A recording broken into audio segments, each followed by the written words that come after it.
baleia, inclusive numa reunião com o DENIT, quando eu coloquei essa questão, eu fui até chamada de catastrófica, né, pelos próprios empreendedores, que eu estava prevendo uma situação catastrófica. E aí a gente não está falando de água de lastro, né, que vai ser uma realidade ali na região. Outra coisa que também está sendo muito, que tem que ser pano de fundo dessa discussão, principalmente para a área de montantes, que a gente está falando de uma unidade de conservação. O reservatório de Tucuruí, desde Tucuruí, Montante até Itupiranga, é unidade de conservação. E embaixo nós também temos unidade de conservação. E cadê a manifestação desses órgãos gestores das unidades de conservação? Eles têm esse poder de frear também esse processo. Sim, muito obrigada, Jossandra. Eu vou só terminar aqui de responder as perguntinhas e vou... 2 minutinhos só para do mexilhão dourado, né? Já que ela falou ali, estava na minha anotaçãozinha aqui. O Rio Madeira e Tapajós tem estudos sobre impactos de quelônios. Eu não sei o Madeira, o Tapajós sim, tá? O Tapajós tem as barcaças que fazem esse transporte, inclusive que fizeram muito esse transporte, todo aquele equipamento que foi da hidrelétrica, né, da região, vou falar do Xingu primeiro, depois eu falo do Tapajós. Do Xingu, no Xingu nós temos um dos maiores tabuleiros da região, que é o tabuleiro do Imbaubal. Então o tabuleiro do Imbaubal, ele tem sido muito impactado pelas barcaças e foi muito impactado na época da construção da hidrelétrica, né? Então as barcaças, elas estavam sobrepostas às linhas, às praias de nidificação.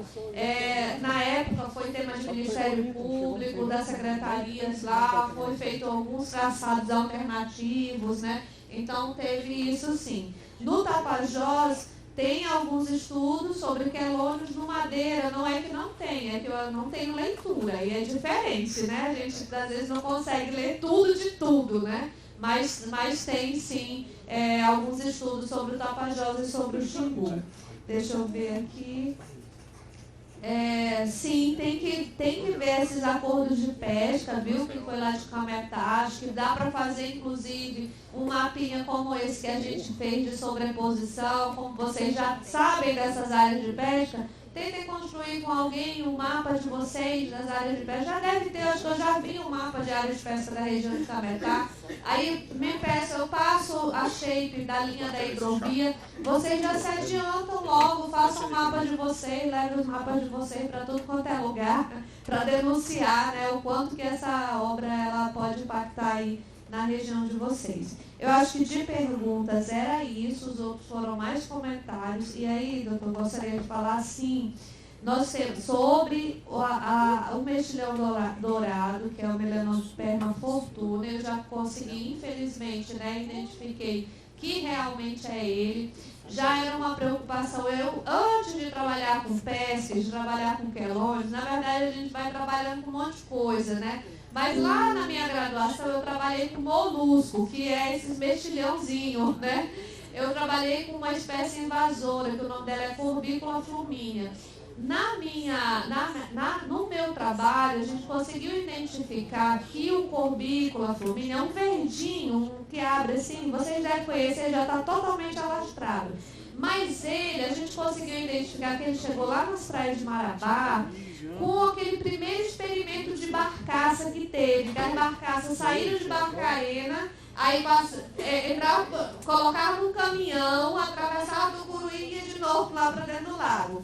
Foi assim que chegou o Corbicula flumínea lá na nossa região, porque em Barcarena já existia ele.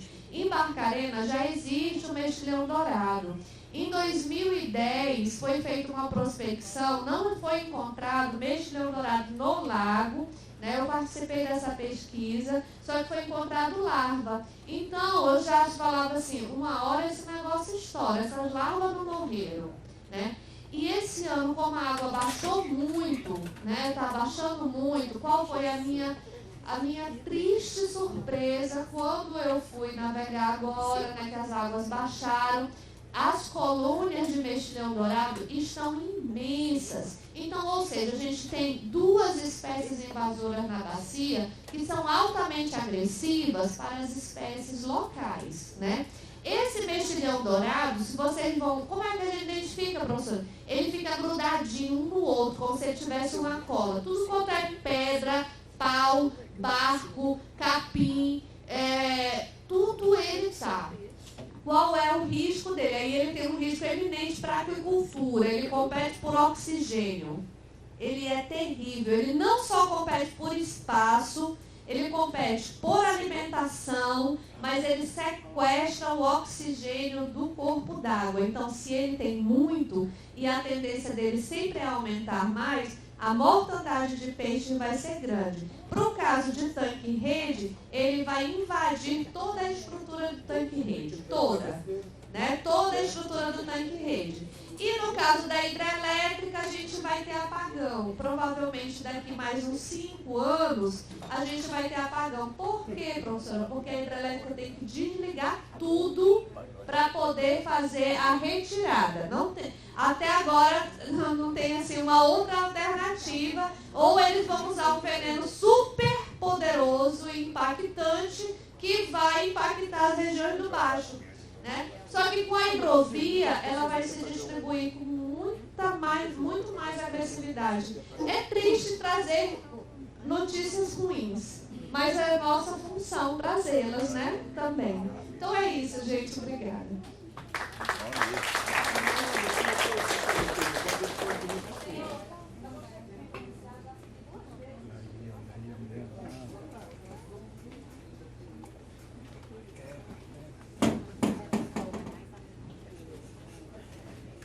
Meu nome é Fábia Carraro e eu represento o IDEFOB, sou técnica da GERDUC, sou bióloga, né? E com relação ao rito de licenciamento, ele tem sido feito todo certinho. Quando a gente é provocado pelo IBAMA, que eles mandam alguma, que eles pedem alguma pronunciamento do órgão, a gente faz, a gente está sendo bem probo. Né? A gente está sendo bem corretinho, a gente devolve para eles e eles dão continuidade ao processo de licenciamento para sanar o que tem que ser sanado, certos problemas. Problemas, lacunas, sempre vão ter, a gente sempre vai ter que estar em busca de soluções. Nós dispomos de professores, como o Acam, a professora Cristiane, que vem ajudando o IDEFOB com pareceres e a gente vem disponibilizando ao IBAMA os pareceres, e vamos respondendo conforme o licenciamento vai indo. Não estamos sendo omissos, certo? O Ministério Público tem sido um parceiro nosso e nós estamos atuando junto. Ninguém faz nada só. Nós dependemos dessas instituições de pesquisa também para complementar, porque, por exemplo, tem avifauna, né? Tem os quelônios. Quais são as soluções? Vamos fazer ilhas artificiais? Entendeu? Então a gente está em busca de soluções. Não é fácil. Nós estamos aqui para ver o que o povo precisa. E a gente espera que o Ministério Público ajude. E o IDEFOB não está sendo omisso no processo. Certo? Muito obrigada.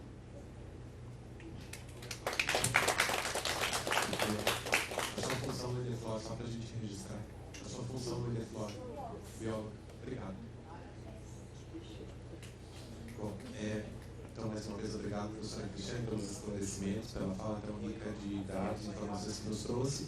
Agora nós passamos para a mesa Modos de Produzir a Vida na Amazônia em contraposição aos projetos do capital. Essa mesa vai ser apresentada pelo professor Doriedson do Socorro Rodrigues, que é doutor em Educação, membro do Grupo de Estudos e Pesquisa sobre Trabalho e Educação, GPTE-UFPA, e do MINCA, Coletivo Nacional de Pesquisa, coordenador do GT 09 Trabalho e Educação, da Associação Nacional de Pós-Graduação e Pesquisa em Educação, ANPED. Professor Doriedson, bem-vindo à nossa casa, obrigado pela sua presença aqui. O senhor tem a palavra pelo tempo de 30 a 40 minutos. Bem, boa tarde a todos, a todas e a todos. Gostaria muito aí de parabenizar o doutor Felipe Pago, o doutor Xadir Machado e o doutor Felício Fonte pelo que os companheiros e companheiras aqui presentes têm expressado, né? O Ministério Público Federal constituindo-se cada vez mais um importante elemento a partir do Estado brasileiro em defesa dos interesses de um conjunto de homens e mulheres de diferentes territórios, que vão do Baixo Tocantins, que vão da Guajarina, que vão até o Marajó, porque o Eiler resolveu que é do Marajó agora, mas tradicionalmente é Baixo Tocantins, as relações mantidas, e que vão Tucuruí e vão a Marabá. Quer dizer, parabéns. Também gostaria muito assim, de parabenizar a pesquisa da professora Cristiane e do professor Acama, e por conseguinte a pesquisa que o professor Edi vai mostrar aqui, e reiterar a fala da professora Cristiane. Fazer pesquisa pressupõe recursos que vão desde o bolsista, que vão desde um recurso para pagar um barco, para poder se deslocar de um polo a outro, para poder ter dados e fazer análise. Então, essa é importante, nós fortalecermos universidades públicas, gratuitas, de pesquisa e de ensino nos nossos territórios é crucial.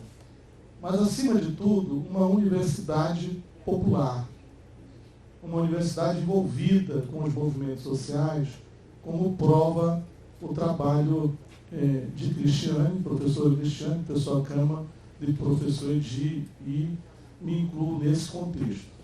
Fazer esses prolegômenos iniciais.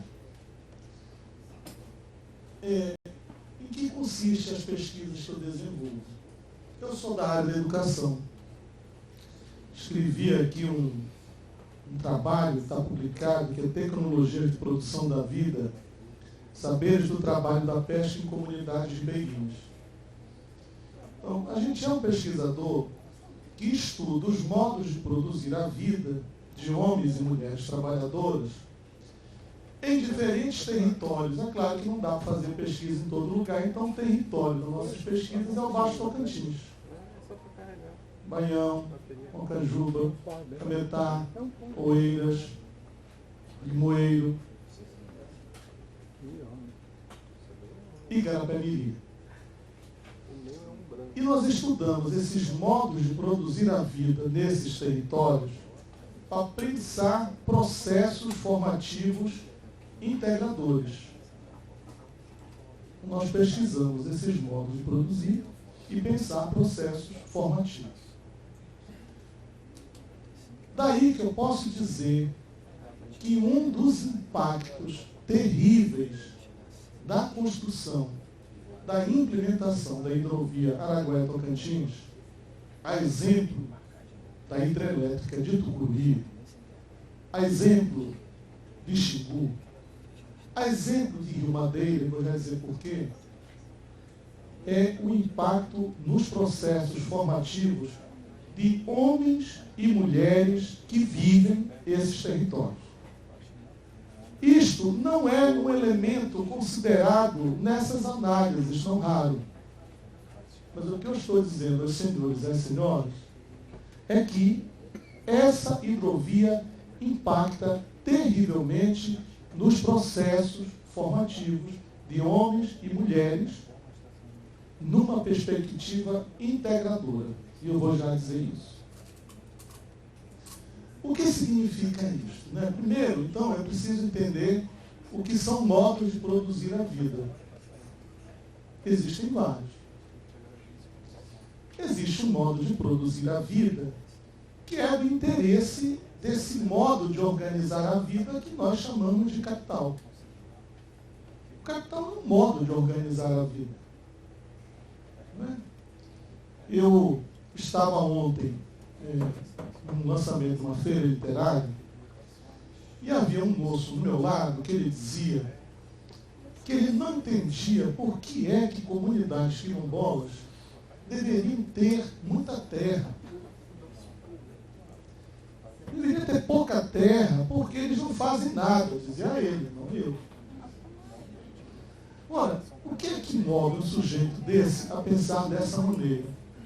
Primeiro, uma concepção de sociedade pautada naquilo que nós conseguimos retirar do Estado brasileiro, pelo menos do ponto de vista da forma, no ano passado.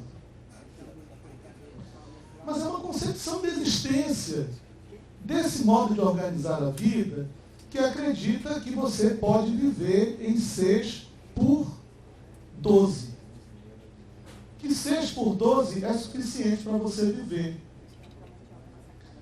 Ele não quer entender que existe um modo de organizar a vida que não é pautada na necessidade de acumular. Eu vou brincar com você, de ter uma casa em Salinas, só para ir de vez em quando, e de ter uma casa na cidade, para morar. É um modo de organizar a vida em que o território é amplo, porque é de lá que ele constitui a sua existência. É um modo de produzir a vida em que o espaço-tempo em que ele vive não pode se reduzir a 8 de frente por 20 de comprimento. Porque ele mantém uma outra relação com a realidade. Então, modos de produzir, você tem desse modo de organizar a vida do capital, em que os tempos e espaços são pequenos, mas tem um modo de organizar a vida dos trabalhadores. Por exemplo, quando a professora Cristiane coloca aqui que se você mora lá em Cametá, num lugar chamado Joana Selle, que é um dos lugares, salvo melhor juízo, professor de pesquisa dos acordos de pesca, o sujeito mora ali, mas ele se desloca para determinado tempo e espaço para poder pegar uma pará. Eu estou feliz aqui porque uma pará chega até Tucuruí, e para mim ele é muito importante, é um dos peixes mais gostosos, mais do que salmão, mais do que bacalhau, talvez ele chegue um pouco ao pirarucu aí, dá para dialogar. Então, veja que esse território, esse modo de produzir a vida, ali em Cametá, ele precisa de mais espaço para poder se realizar. Então, modo de produzir a vida, que eu chamaria de modos ampliados de produzir a vida. Precisa de espaço para poder se alimentar. Precisa de espaço para poder festejar. Precisa de espaços, tempos para poder socializar. Precisa de outros espaços-tempo. O modo de produção capitalista não, né? Ele fecha os teus espaços-tempos de existência. Agora, se você tem um projeto dessa natureza, que chega, derroca, destrói, retira as condições de existência, você está dizendo que esses espaços-tempos também serão destruídos e, portanto, levarão esses sujeitos para outros territórios, não raro, as periferias das pequenas e médias cidades dos nossos territórios. Em Cametá, por exemplo, na década de 80, com a construção da hidrelétrica em Tucuruí, eu falo rapidamente isso aqui no texto, um conjunto de homens e mulheres se viu obrigado a a vir para territórios da cidade de Cametá e criar bairros sem condições, a criar bairros não, a se constituírem em bairros sem condições. Porque os seus territórios de vida, de existência, foram comprometidos. A história se repete, né, doutor Xandir? Na década de 80, Mapará, na região do Baixo Tocantins, era vendido a cento. Aí você poderia analisar de que a população era menor. Não, essa análise está equivocada. Era porque existia alta produção. Era porque Tucunaré era capturado em grande quantidade. Era porque existia Mandubé em grande quantidade. Era porque existia o Acari em grande quantidade. E, portanto, a relação dos homens com a alimentação era muito mais adequada, muito mais ampla. Há um estudo que eu participei dentro do campus universitário Tocantins, da Universidade Federal do Pará, em que uma pesquisa da área de ciências analisou por que populações que vieram da zona ribeirinha e foram fixar-se na zona urbana da cidade de Cametá, na periferia, deixaram de comer peixe e passaram a comer carne, frango, geralmente cozido. Ora, por que ele largou algo que era tão peculiar e passa a comer carne? Primeiro, porque o peixe passou a ser raro e passou a ser caro. Segundo, porque ele não é assalariado, então ele ganha conforme o dia. Terceiro, que comprar 1 quilo de carne, colocar uma água, fazer um caldo e comer com farinha, mamão verde, o processo de digestão é muito mais rápido do que comer peixe. Então a fome demora mais. Então muda o hábito de vida, muda a cultura do sujeito. Então este é o modo de existência do capital, este é o modo de existência dos trabalhadores, produção ampliada da vida. E nós problematizamos que um processo formativo que faça com que as pessoas elas defendam o seu território, como vocês estão fazendo, como nós estamos fazendo, porque apesar de eu não ser ribeirinho, mas eu sou do Baixo Tocantins. E aí há um elemento central na antropologia. Não há como, dentro de uma rede de relações, um ponto ser afetado que não afete o outro. Isso foi dito aqui. Esse é o elemento central. Eu quero abrir aqui um parênteses. Se do ponto de vista das relações, da rede de relações, um ponto no sistema afeta outros pontos, tem um elemento importante para se combater na implementação desse projeto. Se você cria um problema em Marabá, neste rio, cria um problema em Baião, neste rio, não há como afetar outros elementos a ele relacionados, como Cametá, Garapé-Miri, Barcarena, Oeiras. E aí vem a questão de que é preciso você ter pesquisas que evidenciem isto. Porque isto está lacunado nessas análises do sujeito implementador, das grandes empresas. Então, eu estou aqui colocando um resultado de uma pesquisa que diz o seguinte: para que você tenha os territórios fortalecidos, para que você tenha as pessoas lutando pelos seus territórios, pelos seus desejos, pelos seus sentimentos, pelos seus territórios de trabalho e de produzir a vida, é preciso que haja território, para que os sujeitos ali possam ter condições de existência e possam se indignar quando esse território é ameaçado. Obrigado, que a palavra é fugir, ameaçado. E de que maneira você enfraquece a possibilidade de luta das pessoas? Quando você tira as condições para eles viverem no território, porque eles já não se percebem como daquele território. Esse modo de organizar a vida, ele é muito sapiente. E ele não é abstrato, ele é produzido por homens e mulheres que pensam diferente de nós. Olha, há um autor que ele diz, eu não cito ele aqui nesse trabalho, que quando uma língua morre, não são as línguas que morrem, são as condições de existência daqueles que têm a língua que morrem. Então, quando as pessoas saem dos seus territórios, já não se sentem mais partícipes dos seus territórios, portanto, não tem mais por que lutar, porque nem estão ali, aí vão lutar pelo bairro da periferia onde estão morando. É porque foram lhe retiradas as condições de existência para continuar ali lutando. Do ponto de vista formativo, se defende uma perspectiva de formação integrada, integradora. O que significa isso?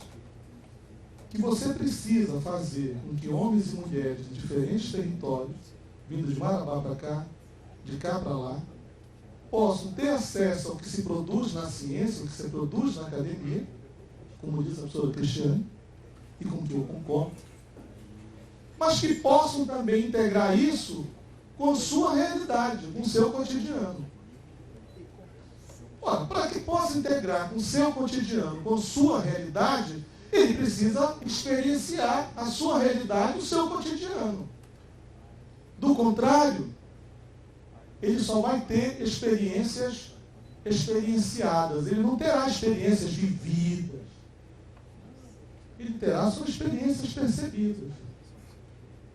Então, não haverá como haver integração se as pessoas não têm o que integrar, porque elas foram retiradas do lugar que lhe possibilita haver integração. Estou fazendo uma análise muito cartesiana, mas o que eu estou dizendo é que se uma hidrovia dessa se realiza, ela retira as condições de existência das pessoas e, por conseguinte, não tem processo integrador.